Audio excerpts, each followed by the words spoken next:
উচ্চ স্বর্গের রাজা হইলেন। দেবতাদিগের সব অধিকার লুপ্ত হইল। অসুর রায় প্রবল হইল। প্রতিকার আশায় দেবতারা ব্রহ্মাকে পূর্ববর্তী করিয়া মহাদেব এবং বিষ্ণুর নিকট উপস্থিত হইয়া নিজেদের দুর্দশা এবং অসুর দিগের অত্যাচারে কাহিনী বিবৃত করলেন এবং তাদের শরণাপন্ন হইলেন। অসুরদিগের সেই অন্যায় আচরণের কথা জানিয়া উহারা অত্যন্ত ক্রুদ্ধ হইলেন। তখন ক্রুদ্ধ ব্রহ্মা বিষ্ণু ও মহেশ্বরের বদন হইতে এক মহান তেজ নির্গত হইল। তাহা দেখিয়া সমস্ত দেবগণ তাদের শরীর হইতে তেজ নির্গত হইল। সেই সব তেজ একত্র মিশিয়া গেল এবং তাহা হইতে এক তেজময়ী নারী মূর্তি প্রকাশিত হইল। বিভিন্ন দেবতার বিভিন্ন তেজের সেই নারী রূপিণী মহাদেবীর নানা অঙ্গ প্রত্যঙ্গ সৃজন হইল।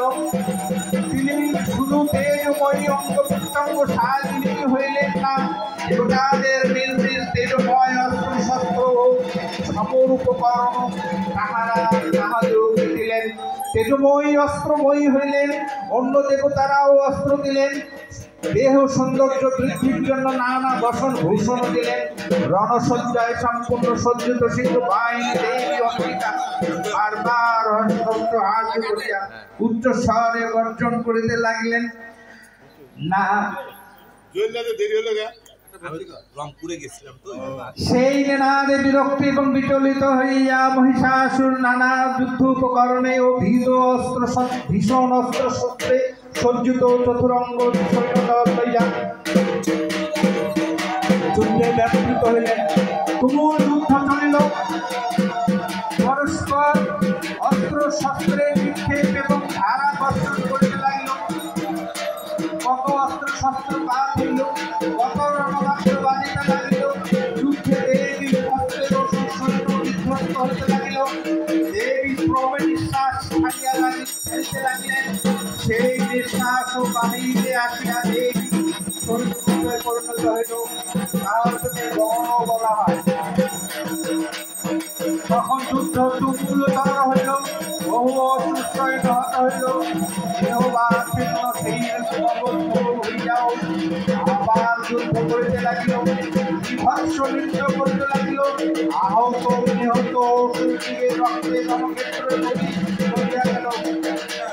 রথ হস্তি অশ্ব অসুরগণের ছিন্ন ভিন্ন দেহাংশে এমন ভাবে ঘুরিয়া গেল যে চলাচল অসম্ভব হইয়া পড়িল।